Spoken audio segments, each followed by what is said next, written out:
The fantasy football regular season is over. Still need something to do?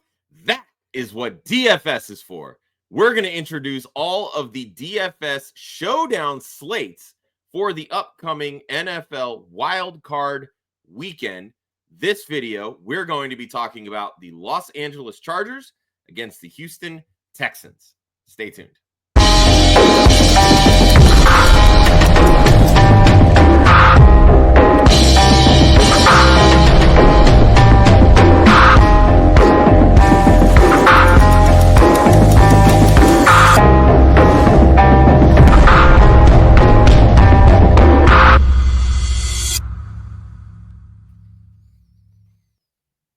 Oh, Captain, my Captain.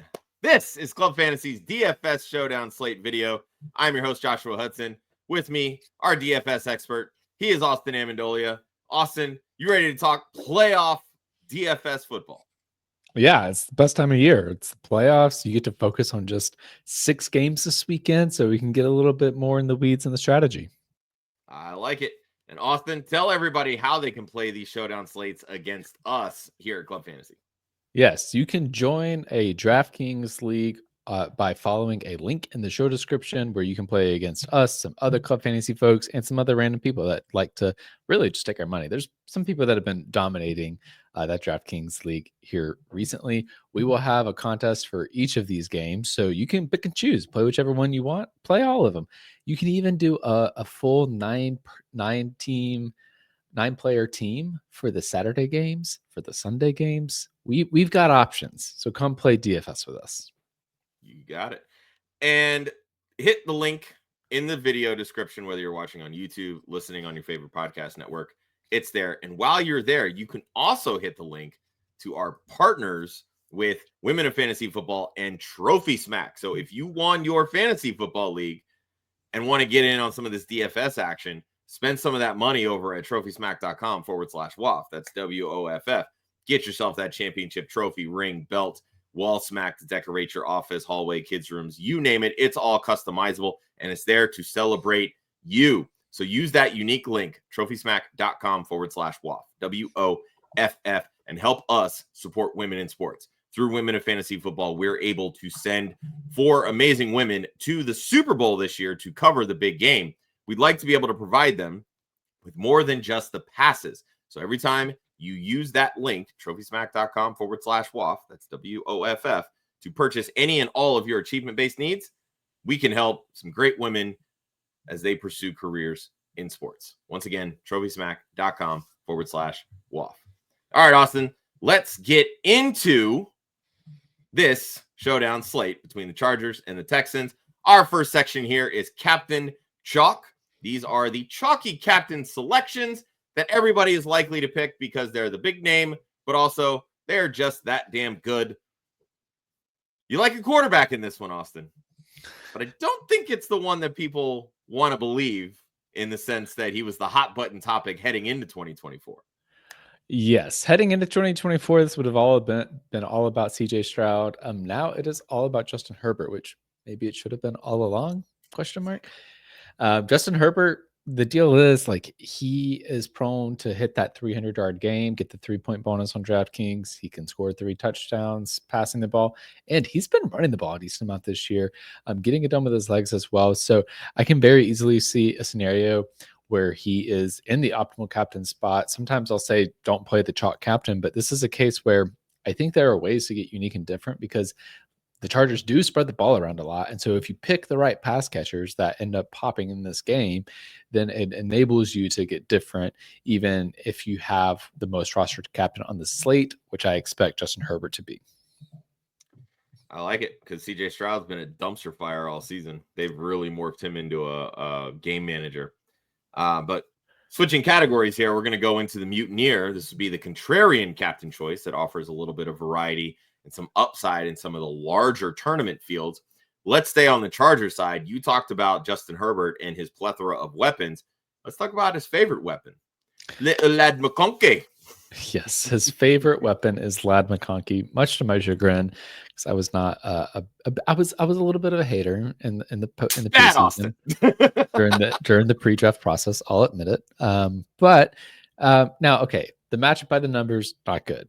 Out of the 12 playoff teams, the Texans have done the best against pass catchers, against receivers since week 14. So you are going to have to ignore some of that narrative, and there are some decent cornerbacks on the Houston side, but McConkey's been getting there on volume. He moves around. He could play outside. He could play in the slot, and he's just been getting the ridiculous volume. So if you're betting on the Chargers to win, which I think you probably should, I'm going to be surprised if the Texans pull this one out. I like having Lad McConkey in there as the captain spot. It's a way to get different. I just would shout out like Quentin Johnston as the captain as well. It's not an awful take because he's also been getting good volume, which we'll talk about later. But definitely McConkey is among my favorite contrarian captains in this slate. So on the flip side of that, staying on the wide receiver side, arguably been the most consistent Texan this season. That would be their wide receiver one, Nico Collins. Yes, and I think Collins is going to be pretty highly rostered. I think the only reason he is contrarian for these purposes is because Justin Herbert is probably going to be the highest rostered player on the slate because that's the way it usually works with quarterbacks.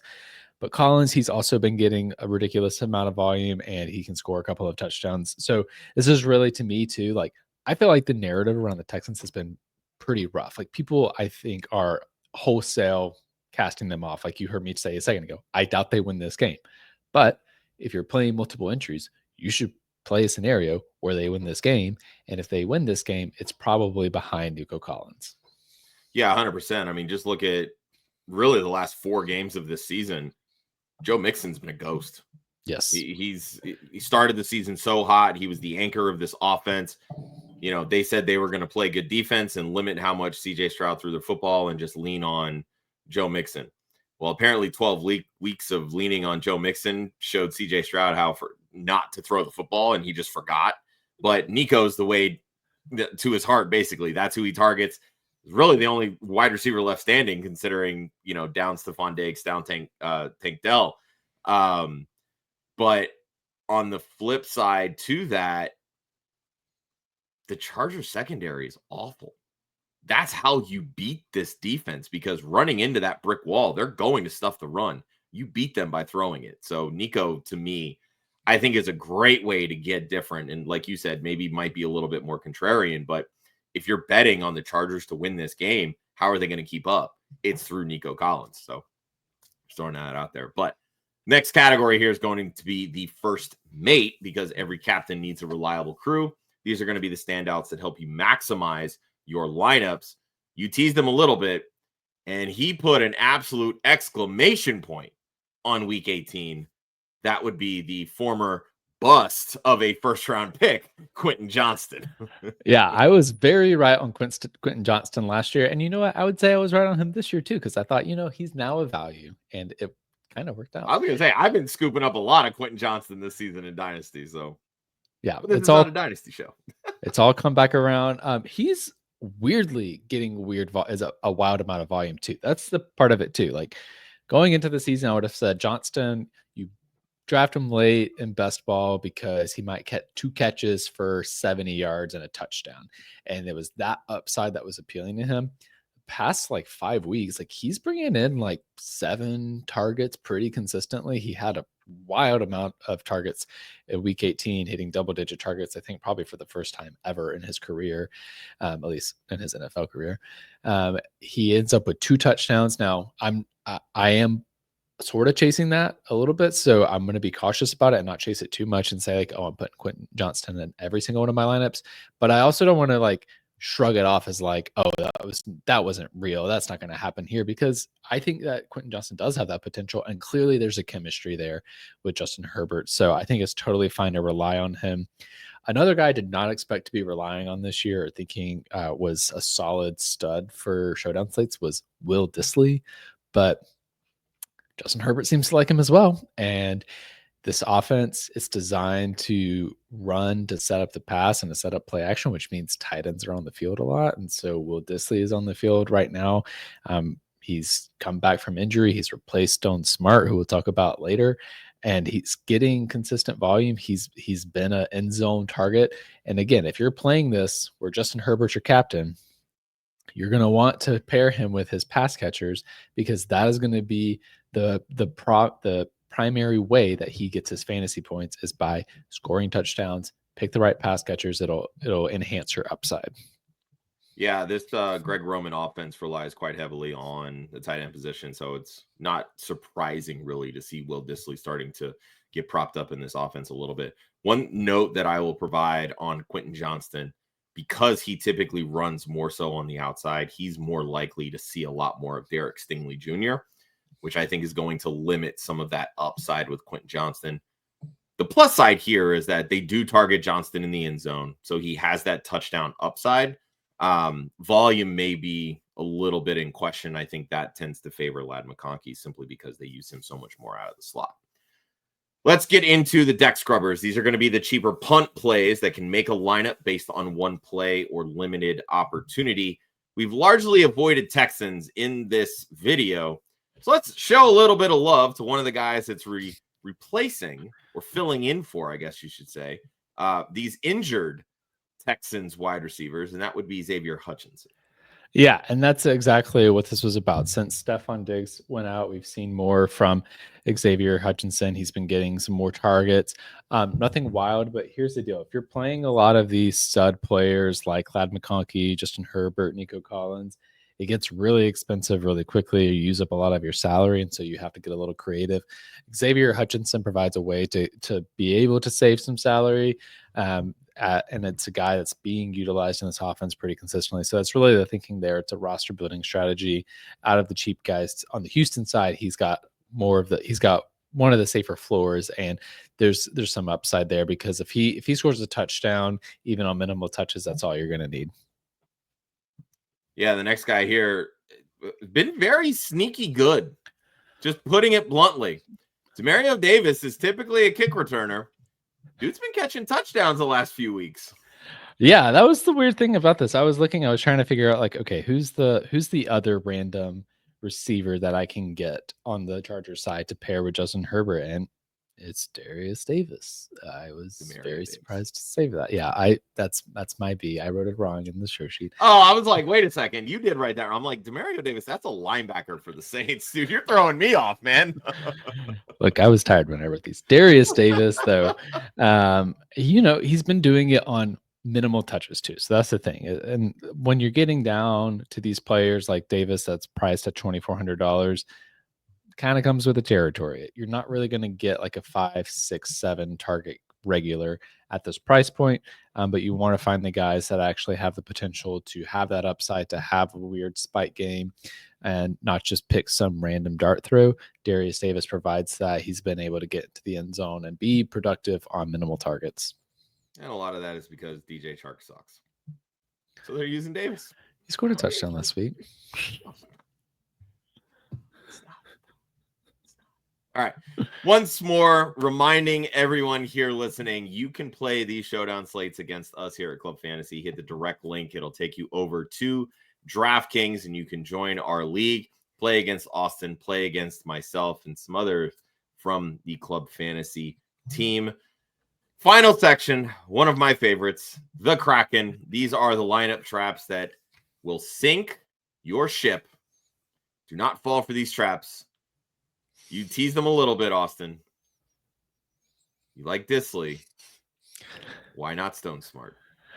Why not Stone Smart is because he's no longer being utilized now that Will Dissly is back. Like, he was cool and fun when Will Dissly was gone, but Disley's the guy. And so it's really just about like the role. I don't think the role is going to be there. I don't think there's space for 2 tight ends to really be effective in this. So I think you've got to pick one. You're either going Dissly or you're going Stone Smart. I'm going with Dissly 9 times out of 10, just because I don't think that there's going to be a role for Smart in this offense with Dissly in it. So you gave me a little shit earlier because I said DJ Chark wasn't it. Oh, well, he scored a touchdown. And yet the guy that also scored a touchdown last week suddenly is on your list. Dameon Pierce had a 92-yard touchdown run. What the fuck, homie? Yeah, well, that's why actually I'm like, no, we're not going back to this. We're not doing this. Dameon Pierce, happy for the guy. 92-yard touchdown. Big deal. I don't see it happening again. and that's a 15-point play in fantasy football. In DraftKings, it's effectively an 18-point play because all he had to do the rest of the game was get eight more yards, and he hits the 100-yard rushing bonus. I just don't see it happening again. I don't even remember who they played last week or why it happened last week, but it probably shouldn't have. And I don't think it's going to happen against this Chargers defense that has been good against the run. They have allowed an average of 17.8 points to the running back position since week 14. Joe Mixon is still getting touches in this offense, so I don't expect Dameon Pierce to get 17 points himself. One friendly reminder, because if you're probably thinking, why are we hyping up so many Los Angeles Chargers players and not enough Houston Texans players? I would like to point out that the Los Angeles Chargers defense has allowed the fewest points scored amongst all 32 NFL teams this year. Doesn't mean they can't score fantasy points, but they're not getting in the end zone. So there's a reason here, people. There's a reason. All right, one more time, head over to trophysmack.com/WOFF. Help us support women in sports. Show some love. Get all of your trophies, championship belts, any achievement-based products using that direct link. You can follow Austin at Austin_FFL, myself at the One Hudsonian, and of course, Club Fantasy FFL. That's at Club Fantasy FFL across the socials. And check out our website, clubfantasyffl.com. Be sure to check out YouTube for the rest of our Showdown slate videos. We will have one for every single wildcard game this week. Following week, we'll hit all the division round games, conference championship games, and of course, the Super Bowl. Stay tuned with us for all of your NFL playoffs. This is what we do. This is what we do. We'll see you guys next time.